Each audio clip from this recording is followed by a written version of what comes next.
Mic check, mic check. Hi, guys. I'm going to do one more mic check and probably one more for you after this.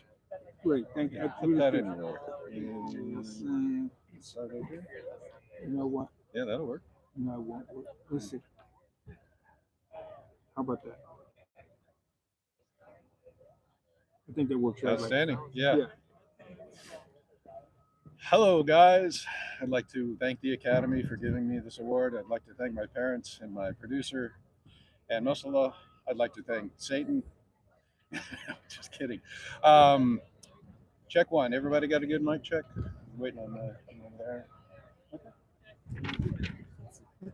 Like the thing Satan. Yeah, I know. It just I'd love to have stops people in it. Yeah, I want to do that one. Just to see the look at people's faces. Worship Satan, people. It's a joke. It's a joke, people. Everything's obviously going to change at the last minute because this is Congress. Yeah.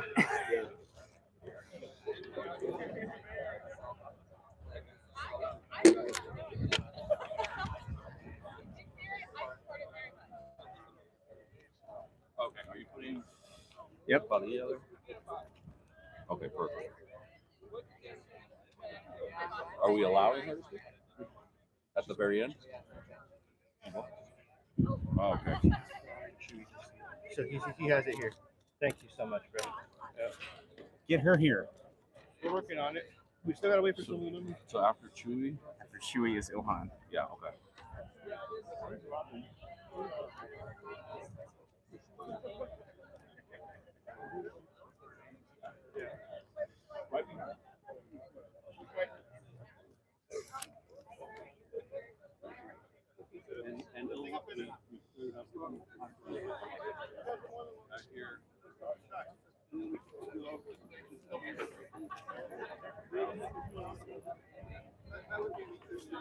Who else is guiding the group here?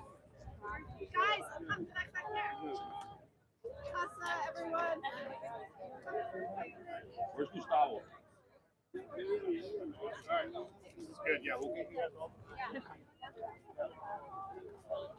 And then, dude, I think you can just notice. Okay, And then I'm going Ilhan after Chewy. okay. Everybody's gonna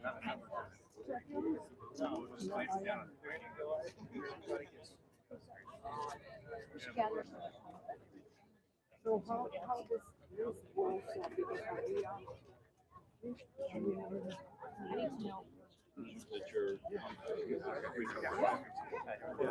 Since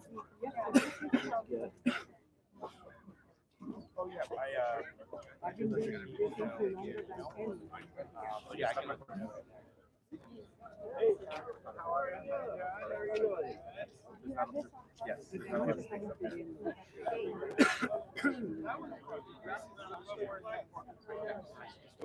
You mentioned that every speaker would so we'll have the speaking list Wait, right wait, here. Kevin? Kevin? Can you give me my stack back? Or maybe just give me that. Give me those separately. Yeah, put them in the folder. Okay,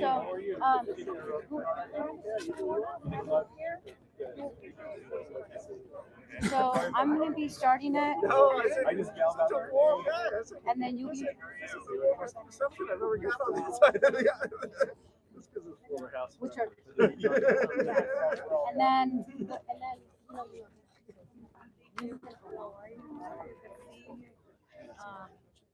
so I don't know if you saw the list here.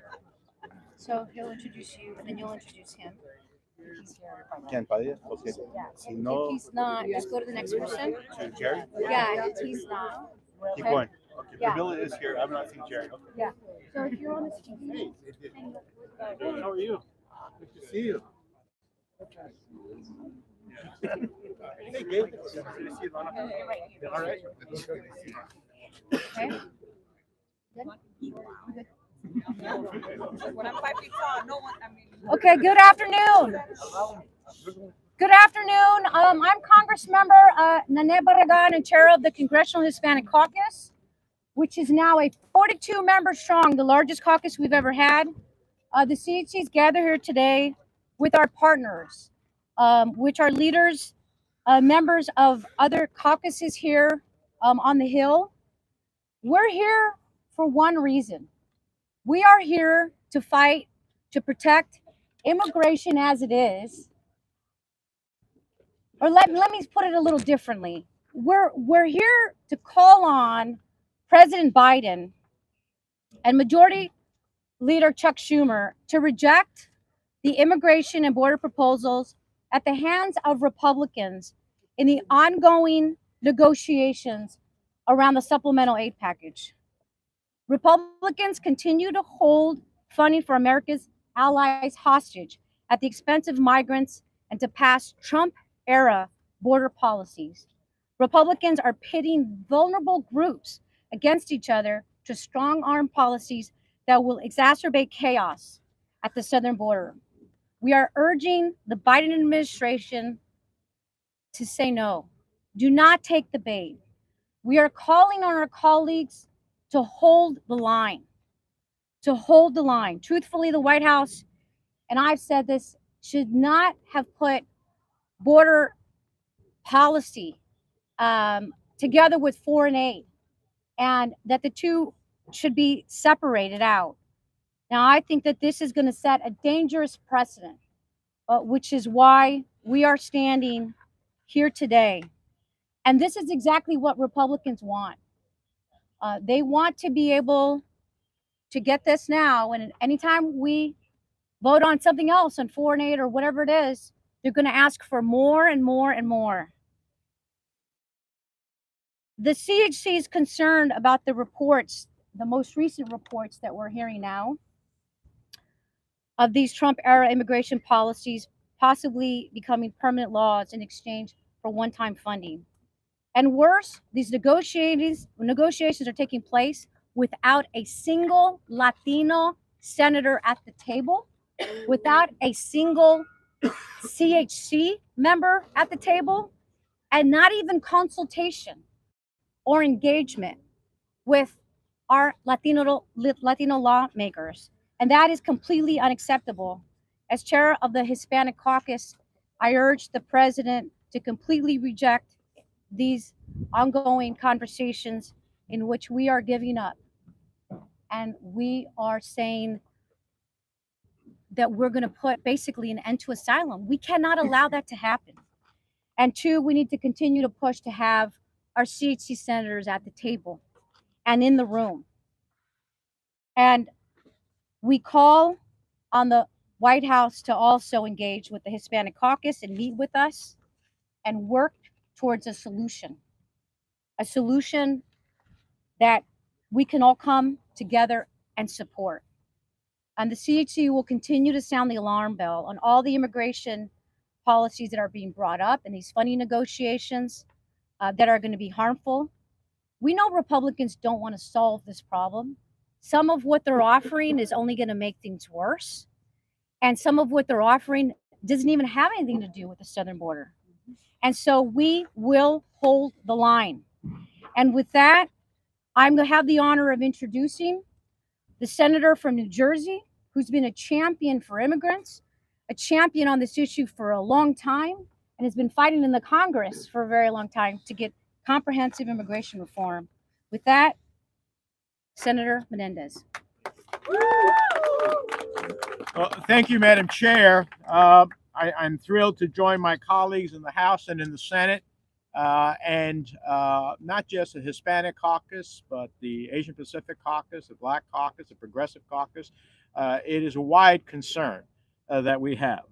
When I read reports last night about the abhorrent immigration policy changes the Biden administration is considering, I thought I entered a time machine back to the Trump era.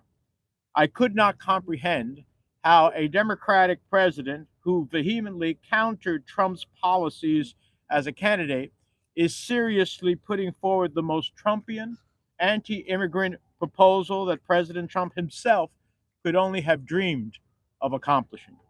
These would be the most far-sweeping, anti-immigrant, and permanent changes to our law in a generation. It would be a complete betrayal. The administration's proposals read like a bucket list of Stephen Miller's wildest fantasies. Resurrecting a Title 42-like authority, which would shut out even the consideration for asylum. Dramatically expanding migrant detention without adjudicating their cases, eroding due process en masse. Expanding expedited removals to the interior of the country, raising the specter of roving deportation squads threatening dreamers, immigrant families, essential workers, and millions of others who have called America home for years, if not decades. Adding serious insult to injury, as the chairwoman said, not a single member, not one, of the House or Senate Congressional Hispanic Caucus is at the table for these talks. Not a single member of the CHC was given a heads up that the administration would be proposing or considering these right-wing non-starters, despite outreach from many of us over the last several weeks requesting to meet in person with the White House Chief of Staff. That is a hard slap in the face to all the Latino and immigrant communities we represent. Imagine the administration trying to cut a deal on voting rights or civil rights without bringing any members of the Congressional Black Caucus to the table. That would never be tolerated, and we absolutely cannot tolerate this either. The president is terribly mistaken if he thinks he can find support for these types of proposals among members of the CHC, the CBC, KPAC, and the CPC, as well as all those who care deeply about the well-being and future of our immigrant communities. What the president is putting forward, if it is as reported, I think is dead on arrival. It's a complete non-starter. We must not allow ourselves to be pressured into accepting these poison pills in the name of supporting our allies abroad. Let me just say that I have sat on the Foreign Relations Committee on Foreign Policy for 31 years. If the roles were reversed and Republicans were in the majority and we were doing such a thing, they would excoriate us for abandoning our allies and putting our national security at risk. And at the time of the call for freedom, to be absent. We cannot trade away fundamental protections for immigrants as a price to pass a supplemental aid package. Just as Republicans are willing to delay aid in the name of harming immigrants, we must be willing to do so in order to protect them. Holding the line here may be politically perilous, no doubt, but the time is now for us to meet the moment and speak out with moral clarity. We cannot stand idly by while an extreme Republican Party hell-bent on scapegoating and hurting immigrants tries to achieve their way. We cannot remain silent if leaders within our own party are selling out communities and then arrogantly turn to them on election day of next year, expecting them to vote for them. This is not a time to mince words. The Democratic Party must decide. Are we the party that welcomes immigrants and understands our long history as a nation of immigrants? Are we the party that will ultimately, however, fundamentally gut asylum and pave the way for Trumpian anti-immigrant policies that are being proposed? So here's my personal message. And by the way, this is not about not doing anything. The suggestion by some that we are for doing nothing at the border is absolutely wrong. In April of this year, I put out a plan that extensively went through the things that we can do to deal with the challenges of the border and to deal with the 20 million people displaced in the Southern Hemisphere who don't have a place to call home and are in other countries that we could work with. There's a lot we could do, but what is being suggested is not going to achieve the solution. I think it will exacerbate it, and it will dramatically change our course and our history as a country. So my message for the president, please don't go down this road. Don't cave in to the extreme Republican immigration proposals, because if you do so, you cement your legacy as the asylum denier in chief. That's not something we want to see. Thank you, Madam Chair. Oh, and now let me introduce my colleague, who has been a tremendous ally, when we are in that caucus room alone with other members and making our case.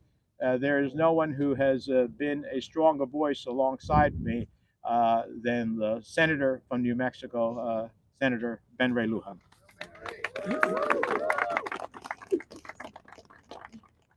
Well, thank you all for coming today for this important conference.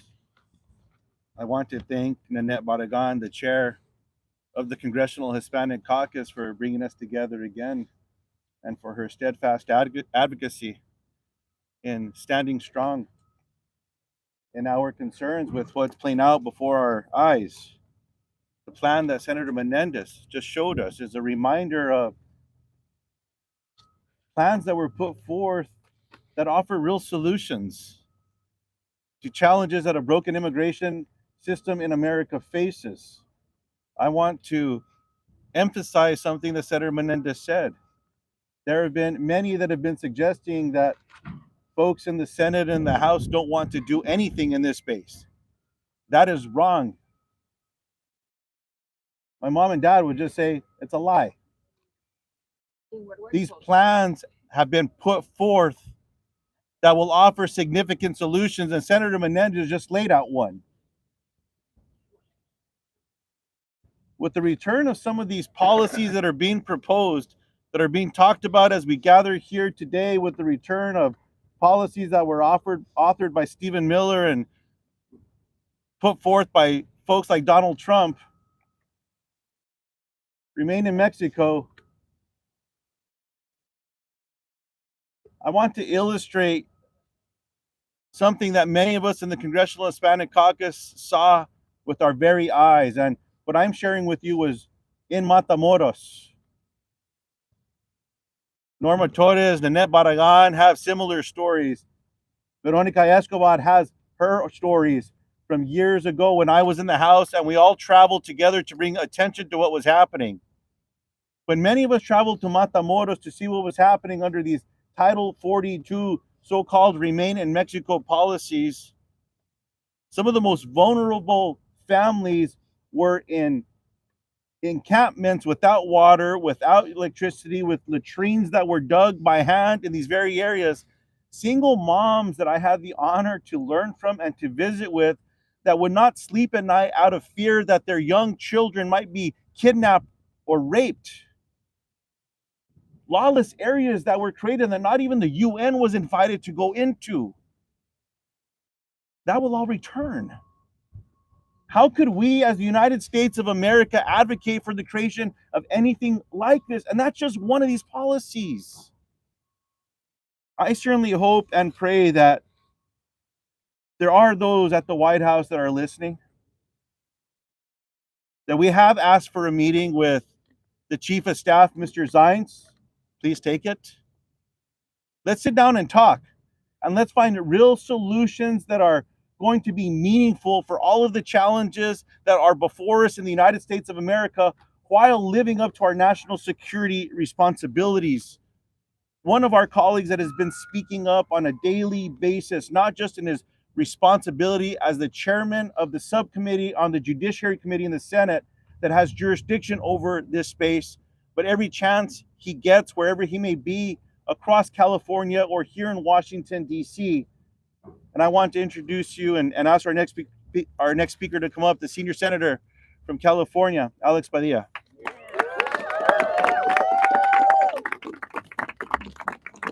Thank you, Ben Ray. Thank you all for being here. Look, I'm going to try not to be too repetitive. We've had a lot to say for the last couple of weeks now, so you know where we stand. And it begins by reminding ourselves why we're in this position to begin with. It is because Republicans are holding hostage needed aid to Ukraine, a Democratic ally fighting back against Putin's invasion. They're holding that aid hostage in exchange for Trump-era border policies. They say there's a negotiation. I invite you to follow their Twitter feeds. I'll quote them. This is not a negotiation. This is a price to be paid for consideration of the president's supplemental request. That is not negotiations in good faith. I appreciate what Ben Ray said, and Senator Menendez and others. We're not the Don't Do Anything caucus. Do we want to address, do we want to update and modernize our immigration system? Absolutely. We know it needs to happen, and we know what needs to happen if you're genuine about improving the system. This is not it. What we hear is on the table in these quote-unquote negotiations. A return to Trump-era policies is not the fix. In fact, it will make the problem worse. Mass detention, gutting our asylum system, Title 42 on steroids. It is unconscionable. That is not the way to fix our immigration system. We know that it will not work. We have our ideas, we have our plans, proven policies that will work. We need to help our Ukrainian allies, absolutely. And we need to address our immigration system. But we should not be holding one hostage for the other. We know the folks in the room are hearing us loud and clear. We need the White House to hear us loud and clear. And let me just remind you one last thing. this aid for Ukraine that's being held hostage, it's something that Republicans, the majority of them anyway, not all of them, but the majority of Republicans already support. They're holding something they support hostage for something they know is cruel. It's unacceptable, and we won't stand for it. Thank you.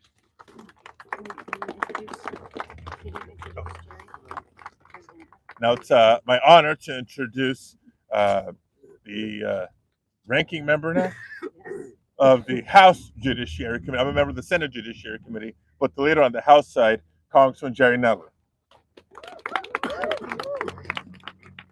Thank you, Senator.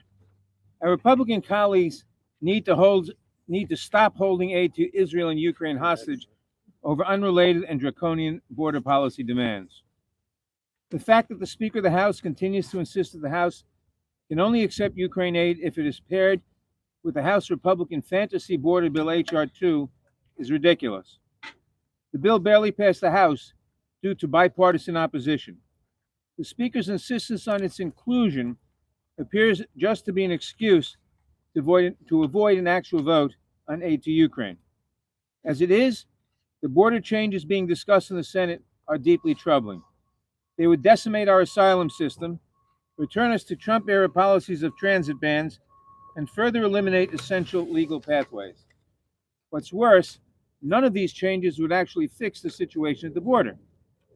These are not solutions that would propel us forward into a better system.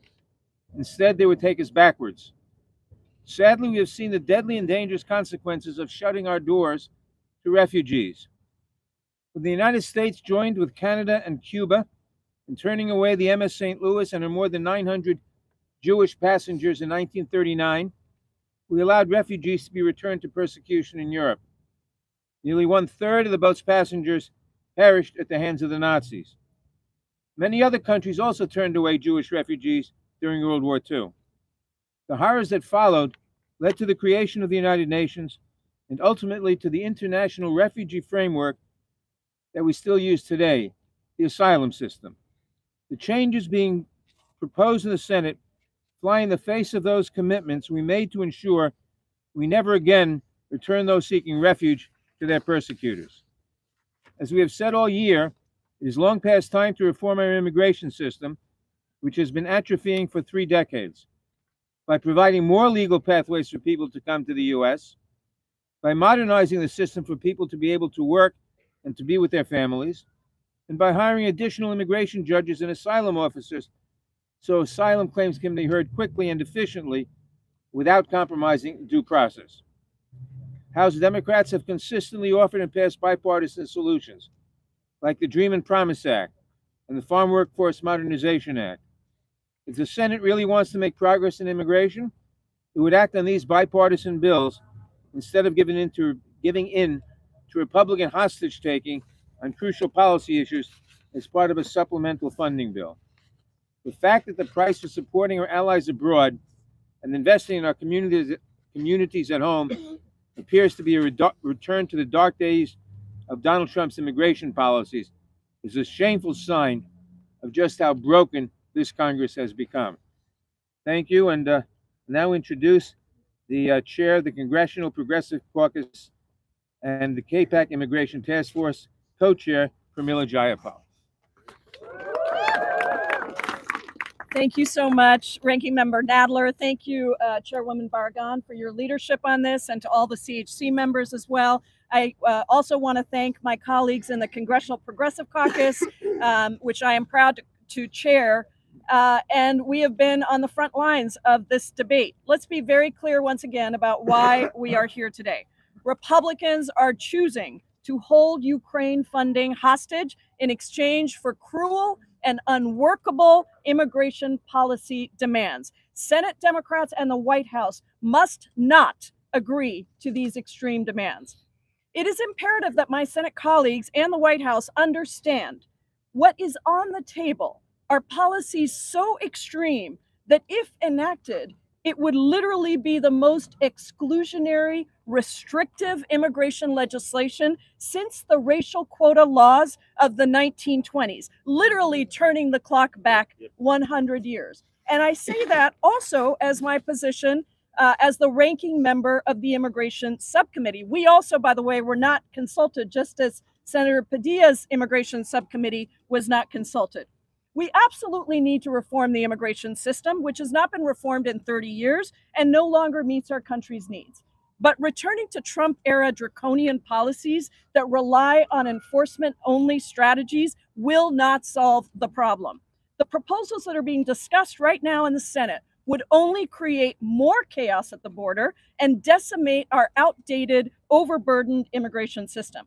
It would completely shut down the asylum system for people who are facing danger in their home countries at risk of being sent back without any due process.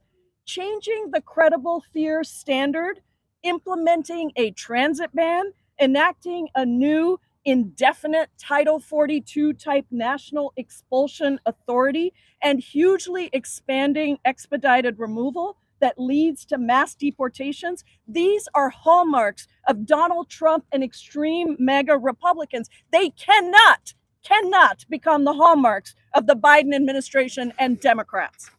This is not how immigration policy gets done. Trading permanent policy changes for short-term, one-time funding is a bad deal. It won't fix the situation at the border. People come to the border because we no longer have a functioning immigration system that allows people many different legal pathways to match our country's real needs. Nor have we addressed the root causes of the countries that send people here. Those are the things that would actually make a difference. If we take this deal, let me just say this as well. What happens the next time the administration asks for more Ukraine funding or for some other must-pass bill? What Republican priority will they demand to extract a one-time ask? A nationwide abortion ban, perhaps? Gut Medicare and Social Security? Destroy public education? Strip voting rights? We would say no to those things. We should say no to this as well. As I have said more times than I can count, there are real fixes that are needed for the immigration system, but that is not what we're discussing here. We are ready to work with any of our colleagues who are serious about fixing the system and creating the legal pathways that we need to ensure an orderly process at the border, but in a thoughtful way, not as a ransom demand for Ukraine aid. I'm here today as an immigrant, the founder of the largest immigrant rights organization in Washington State, Progressive Caucus Chair, Cape Back Immigration Task Force Co-Chair, and the first naturalized citizen to serve as ranking member of the Immigration Subcommittee. I have worked on this issue for 30 years, so trust me when I tell you this. We have been trying a deterrence-only strategy for 3 decades, and it does not work. What does work, because we've seen it, is expanding legal pathways, ensuring people can come to the U.S. to be with their families and to work, providing aid to countries to actually address why people are forced to flee from their homes. It was the expansion of lawful pathways for Cuba, Haiti, Nicaragua, and Venezuela that reduced the numbers of migrants from those countries trying to arrive between ports of entry by 99% just since January alone. When we give in to extreme MAGA Republican Trump-era policies, we all lose. We lose on policy, yes. We lose on politics, yes. We lose ourselves and our moral center. Stop this madness. The message is clear. No resurrection of anti-immigrant Trump policies, no destruction of the asylum system, no trading immigrant lives for foreign aid, no destruction of our own humanity. And with that, it is my great pleasure to introduce Representative Raul Grijalva, ranking member of the Natural Resources Committee and the former co-chair of the Progressive Caucus. Thank you very much. And my colleagues have said it. They've laid out what we're here for, to send a message to the Biden administration and to the Senate. The hostage taking of the Republicans and the extremists in the House of Representatives has to end. And unfortunately, I've been here long enough to see this pattern over and over again. When we get to this point, the collateral damage that's put on the table, the expendable commodity that is put on the table in negotiations is immigration, migrants, asylum, and refugee seekers. And we're here again. And giving into racism in this issue, because it is, giving in to this hostage taking and blackmail, which it is, and giving in to the threat that the Republicans have made that they're willing to undo Ukrainian aid unless they get what they want. And what they want is to fundamentally not only change, but construct an immigration system that we cannot call an immigration system. I feel that the Biden administration has to understand that we're here because we're not collateral damage. We're not expendable. And that there are solutions to be taken, long range and short term. But I have the privilege of representing the entire border in Arizona with Mexico. The entire border, every port of entry, every community affected by this. And the humanitarian crisis, and it is a humanitarian crisis on the border, needs to be managed, it needs to be resourced, and you need to work with local communities to assure that. And the long-term solution to a broken immigration system, as every member that has been up here has said, we are prepared to sit and talk in serious discussion about where to go forward. But that's not what's on the table. What's on the table is to further create chaos on the border, to make immigration the Achilles heel for Democrats in the coming election, and to twist an issue of human life and value into an issue that becomes a politically expendable commodity. I don't believe it is. I value that the majority of the people, not only in Congress in this country, believe that as well. And going forward, I think Biden needs to know we've seen this movie before. That's right. We don't like the ending, and we're not going to tolerate the ending. Thank you very much.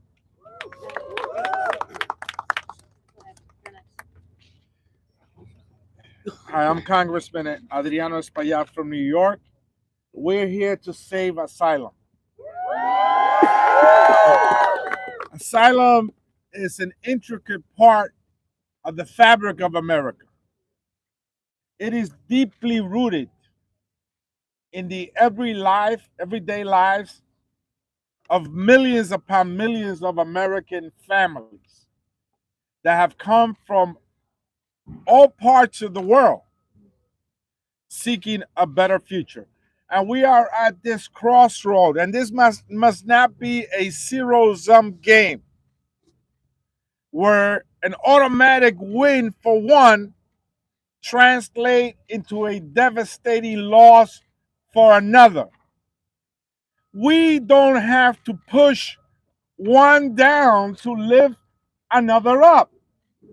All ships could rise at the same time. And much has been said that we haven't proposed an alternative, and that's false. That's a lie. This caucus, the Congressional Hispanic Caucus, has 17 principles that we've agreed on as solutions to the immigration issue confronting America. And this is not just about the horrible things that may be included in the supplemental, the Trump-like legislation that may be included there, but this is also about those other proposals that are not in the supplemental. Dreamers are not in the supplemental. Help to cities that harbor migrants is not in the supplemental. Family reunification is not in the supplemental. Expanded TPS is not in the supplemental. So it is not just about the horrible issues and proposals that are being peddled as a three-car Monte game, a confidence game, but this is really about the solutions that have been kept out, deliberately, premeditatedly kept out. So we're here to save asylum. Estamos aquí para salvar el asilo. Fundamentalmente, parte íntegra de la experiencia americana. Las familias que vienen de todas partes del mundo buscando asilo aquí para asegurar el bienestar de todos. Y no se trata solo de las propuestas devastadoras que se incluyen en este presupuesto, pero también de las propuestas salvadoras que no se incluyen, como son el tema de los soñadores, el tema del TPS, de la reunificación familiar, de ayudas para las ciudades que le dan albergue a los emigrantes. Estamos aquí, we will not go away. Somos muchos y queremos más. Gracias. And next week. Sí se puede. Y ahora presentamos del estado de Texas a Joaquín Castro. Good afternoon, everyone. I'm Joaquin Castro. I'm very proud to represent my hometown of San Antonio, Texas, here in the House of Representatives. The United States of America became the strongest, greatest nation on earth because of immigrants, because it's an immigrant nation. And yet here we are with a Democratic president, a Democratic Senate, facing what are the most restrictive anti-immigrant proposals in many generations. I want to speak quickly to the Democrats in the Senate and others who are considering supporting this proposal. If you do so, you will be surrendering to right-wing racism. And more than that, you will be enabling it. A majority of the House of Representatives, and I believe the United States Senate, supports funding for Ukraine in its war against the Russians who invaded them. We should be able to pass that funding without sacrificing the lives of desperate asylum seekers. If these restrictions are passed, these draconian anti-immigrant policies are passed in a supplemental, more people who seek refuge in the United States and don't make it here will suffer. They will be oppressed. They will die because of it. Let us not pretend otherwise. There is no deal yet, as far as we know, and I hope that wiser heads will prevail. I hope the Democrats will understand that the right-wing appetite for fear-mongering, to use immigrants as political scarecrows, cannot be satisfied by this bill. They will still say that Democrats are for open borders. They will continue to lie. And yet you will have sacrificed the safety and the future of millions. I urge my colleagues in the House and the Senate to reject any kind of proposal with these restrictive policies. And now I'd like to introduce a great colleague from our great state of Texas. That's Veronica Escobar of El Paso. Buenas tardes. Estoy aquí enfrente de ustedes con mucho orgullo de representar la comunidad del Paso, una comunidad fronteriza. I stand here in front of you with so much pride, representing a great community on the US-Mexico border, the community of El Paso. My community has been providing goodwill to migrants for decades and decades and decades. We have demonstrated to the country what can happen when people of goodwill choose to extend a helping hand to some of the most vulnerable among us. But I will also tell you at the same time, representing the community that last year saw the highest number of encounters with vulnerable migrants, that the status quo is unacceptable. We have seen migrants arriving after being extorted, sexually assaulted, threatened, attacked, detained on what is a journey filled with horrors. I have spoken with probably thousands of migrants just during my time in Congress, not counting my time preceding Congress. And my community has known for a long time that Congress needs to act, that the status quo isn't just unacceptable, it isn't just unsustainable, but the status quo is inhumane. But the answer is not more inhumanity in the face of an inhumane status quo. I can also tell you that my community and many of my colleagues who joined me on trips to El Paso, we have brought almost 25% of Congress to my community on congressional visits. We have seen what happens with the implementation of the policies that are being discussed. I don't know what is actually being discussed. I'm not in the room, but we know from reporting that it is a return to Trump era policies. And while there might be an immediate short-term impact on migrant arrivals, none of these policies address the underlying issues. None of these policies address the broken system, and none of these policies acknowledge what all of us know, which is our country needs immigrants. Our country thrives because of immigrants. I bet every one of my colleagues can tell you stories about CEOs and business owners and leaders of industry who come to us saying, we need workers, we need a workforce. We've got to be competitive in the future. Immigrants make us better. They make us stronger. They make us more competitive as a country. And these are people who are literally dying to get here. They are literally dying to join with us to build a better country. We do have to fix the issues that we face. We face great challenges. I can tell you my community is tired. My local governments are tired of filling in for the federal government. My volunteers who volunteer at shelter networks throughout the community, they are exhausted.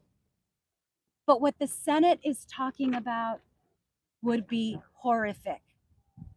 There is a better way. Compromise is possible. Compromise on bipartisan comprehensive immigration reform is possible. It is long overdue, and all of us need to be putting that bipartisan effort, an emphasis on it to get this done, because the political environment is getting worse, not better. And so we have to act, but not on what the Senate is doing. I want to thank my colleagues for their strength, for their vigilance, and I want to introduce my comadre, Sylvia Garcia from Houston, Texas. You know, I almost didn't come today. And I didn't come because I was just so mad, so disillusioned, so disheartened, and just fed up with what I'm hearing that's coming out of the Senate, that I was afraid that I was going to get up here and go Latina on everybody. And I really didn't want to do that. So instead, I'm just going to keep it short and simple, because the senators have already told us what they know. We've already talked from the committee chairs here. We've talked from members. We know what the challenge is. Nothing that's coming out of that supplemental will make things better. That's the real litmus test that we should be looking to. Does it make it better? Because if the answer is no, then we shouldn't support it, because asylum is a human right. We should work toward making sure that we keep families together. And there is no such thing as an illegal alien unless you met a Martian yesterday. That's right. So the bottom line is, we know what the issues are, and we do have solutions. It's already been mentioned. I have the Dream and Promise Act. Representative Escobar has a bill. Representative Yanis has a bill. We all have bills. They just don't want to listen and sit down and work with us on them. Son mentirosos. They will continue to tell you that we want the open borders. Mentirosos. They were going to tell you that we have no solutions. Mentirosos. They want to tell you what they want you to hear and what their primary base wants to hear. So I don't know about you. I don't want the clock turned back to the Trump days of detention centers and children's in cages and people being separated. Because if I wanted that, I would have just voted for Trump. But I voted for Joe Biden and Kamala Harris. So we must do better. And I know that working together in a bipartisan fashion, we can. And we can make sure that the system works, that those cities get relief, that cities like mine in Houston, that after they cross the border, they come to us for jobs and housing and some transportation to get to their relatives in other parts of the country. We must do better as a federal government in helping the local communities. So I can tell you this, I'm not turning back the clock and I'm not switching from my House Democrats blue shirt to a red MAGA hat. I'm sticking with Biden Harris and I'm going to trust them. But if they send that supplemental, that's one time I'm going to say, sorry, I can't vote for you on this because I say no, hell no on the supplemental. The immigrants make America great. That's right. Good afternoon, everyone. I'm Congressman Chuy Garcia, a proud immigrant from the city of Chicago. And this afternoon, I'm very proud to stand with the CHC and our allies in sending a clear message to the White House. We are not ready and don't believe that the Statue of Liberty needs to be dismantled. That's right. The Statue of Liberty has been a symbol that has given people hope and opportunity for a better life. It has meant that it is a welcoming place where people can flee violence and intolerable conditions. And just as in Chicagoland, we welcome, and in cities across the country, refugees from Ukraine and Afghanistan and integrated them quietly into our country, we say, why can't we do it now?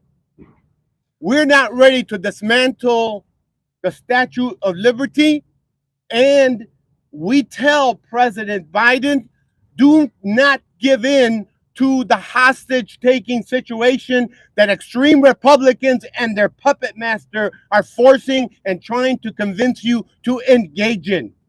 It is bad for our country. Asylum and parole authority by the executive is what sets our country from every other country on earth. To give in to that would be a step backward. It would take us further back into darkness. This is a moment to rethink where we are as a nation. It is a moment to consult the most affected communities, immigrants and Latino communities and other communities across the country. We have been excluded.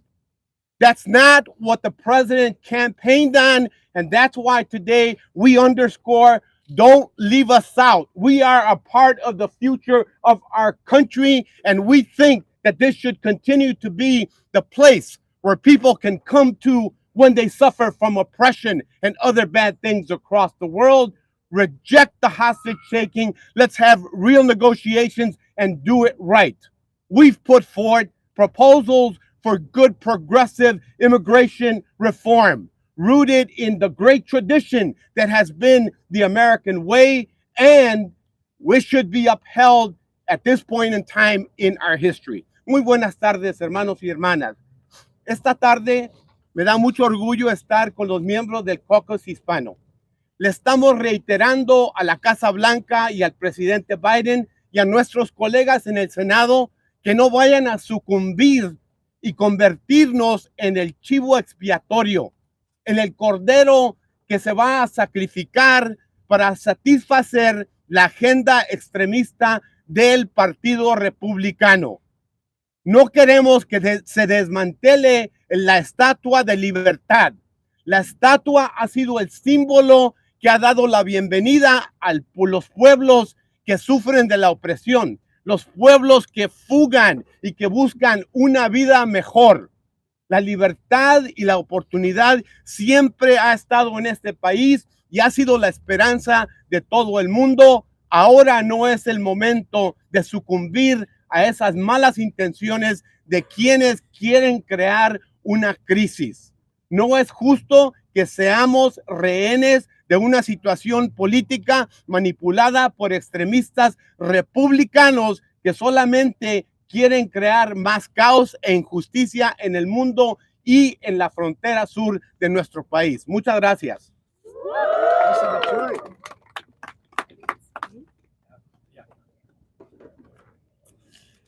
Well, I'm not sure I understood what my brother from Illinois said, but it sounded very impassionate.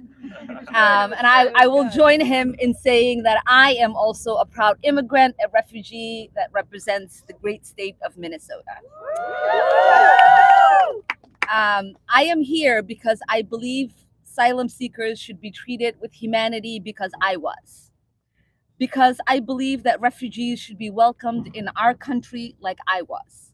I am here because I reject in the strongest possible terms the inhumane Trump-era immigration policies that dehumanize migrants, turn away asylum seekers, and violate international law.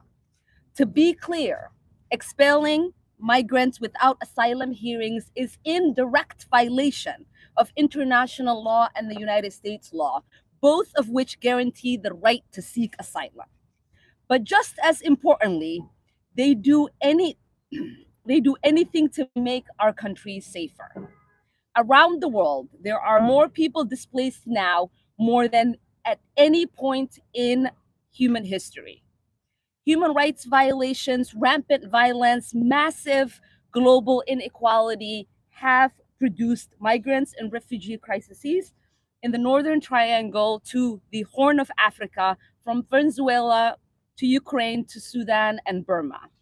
It is no surprise that many of these people find themselves at our border with Mexico, clinging to the belief that the United States is still a refuge for people fleeing violence and oppression. Like many of us, I have spoken to countless people in my district who have made unthinkable, dangerous journeys across land and sea to escape their homes. People who have been smuggled from Cameroon to Colombia, then cross Central America by foot. Children who have fled gang violence in Guatemala, political dissidents who have been tortured in Egypt, families torn apart by civil war in Sudan. We solve none of these problems fueling this global crisis by punishing its victims. We will solve them by living up to our promise, by welcoming people who face credible threats of violence in our homeland. I know this because I was one of these people. I came to this country as a 12-year-old refugee after I lost everything in a civil war. And I would not be here standing in front of you as a member of Congress without the humanity and generosity of refugee resettlement groups, our incredible country, and the community of the Twin Cities that welcomed me with open arms. I hope we will remain a beacon of light and hope, and that we will reject this cruelty, and that we will live up to the promise of the Statue of Liberty, in which the following words are inscribed. Give me your tired, your poor, your huddled masses yearning to breathe free, the wretched refuse of your teeming shore. Thank you. And with that, I introduce Representative Rob Menendez from New Jersey. Thank you. And that type of personal testimony is why we need voices like this in the room when we're negotiating any immigration policy, because these voices, as you've heard from CHC members, CPC members, they're American voices. They reflect immigrant communities. They reflect the people who will be most impacted by what we decide to do with the future of our immigration policies here in the United States. I also have the honor of sitting on Homeland Security, where Republicans pushed through H.R. 2, their inhumane approach to the border. We know and have seen how bad this can get. I know they have an insatiable appetite when it comes to the border. If you give them more resources, they will talk about policy. If you talk about policy, they will want more resources. If you give them both, they'll want a wall. If you give them a wall, they'll want it to be twice as high. There is no end here for Republicans. They view this as an issue that they can win on the political front at the expense of Americans, at the expense of people who are sacrificing so much to have their shot at their American dream. My grandmother came to this country with 2 small children. I myself have a 3-year-old and a 1-year-old. And I imagine every day when I read the stories about the people who are arriving at their borders, what type of tenacity that must take to go through that journey, to give your family a shot in this country. And what we do when they arrive here is a reflection of who we are as a country, what we stand for. And if we turn them away, if we build a wall, that says more about us than it says about them. They want to be part of our American team. Instead of having a conversation about how we change our policies to bring them in, to bring them part of our country, make our country stronger, we're trying to turn in the opposite direction, trying to eradicate asylum, trying to eradicate parole. For what? For what? To support our allies? How does that make any sense?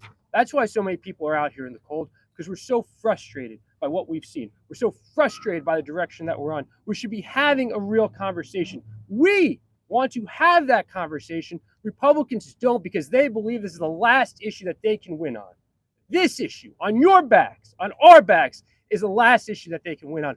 We can't let them. We won't let them. And together, we are going to win the narrative, and we will win the future of this country that looks like us, that's diverse like us, and will be better for every single American. Thank you all so much, and I have the honor of introducing my good friend, an incredible representative from Florida, Maxwell Frost. Show me what democracy looks like. This is what democracy looks like. Show me what democracy looks like. This is what democracy looks like. Good afternoon, everybody. I am Congressman Maxwell Alejandro Frost, proudly representing Florida's 10th Congressional District here in the United States Congress. And I proudly stand before you as the son of a Cuban immigrant. My mom was just a little girl when she came to this country with her sister, her mom, my abuela, and my grandpa, all in search of freedom and opportunity. They went from Cuba to northern Cuba, which is Hialeah. It's thanks to the bravery of my family that I'm able to stand before you here today. And it's because of the courage of refugees seeking asylum that I'm able to stand before you today. As a proud Afro-Latino, the first Afro-Cubano in Congress, and a proud Floridian, I am deeply disturbed and disappointed by the reports that congressional Republicans are getting closer and closer and closer to their efforts once again to gut our immigration system at the expense of immigrants. And what's even more disappointing is the word that there are Democrats who aim to use immigrants, immigrant families, and refugees as a political bargaining chip. Let me be clear. I agree, and we agree. We know that there is a humanitarian crisis at the border. We agree that our immigration system is completely broken and requires real comprehensive reform and change. But the problem here comes down to what your approach is. Is it about compassion? Is it about the will to stick to the values of this country? Because no matter who you are, when you are fleeing that persecution in search of freedom, we need to be here for you. We believe that this country has a duty to help innocent migrants fleeing instability and violence. We believe that all people, regardless of their status, should be treated with dignity and respect by virtue of being a human alive right now. We believe that reforming our immigration system will take a whole of government approach with a real conversation. And what we can't do is allow ourselves to sell out immigrants and the promise of this country, because Republicans have decided once again to hold us at gunpoint. To fix this humanitarian crisis, we need real conversation. We need real legislating, not a few senators sitting in some back room making the decisions. We cannot go back to the failed Trump-era policies like Title 42. We cannot gut our asylum process and program to make it even harder for deserving humans facing real hardship to escape that violence and instability to come to this country. We cannot abandon our beliefs that every person deserves to be treated by compassion and with compassion by enacting that mandatory detention of migrants. As Democrats, our entire party from the White House to the halls of Congress must stay strong and reject Republican immigration and border proposals which don't aim to solve the problem but make it worse at the expense of our people. We cannot do that. My idea is this: let's not be like Ron DeSantis. Let's not be like Donald Trump. And let's stick to the values of what it means to be a Democrat and what it means to be a good human, and treat this issue with the compassion and seriousness that it deserves. And if we continue to do that and come out like we are today, we will win. ¡Sí se puede! ¡Sí se puede! ¡Sí se puede! ¡Sí se puede! And without further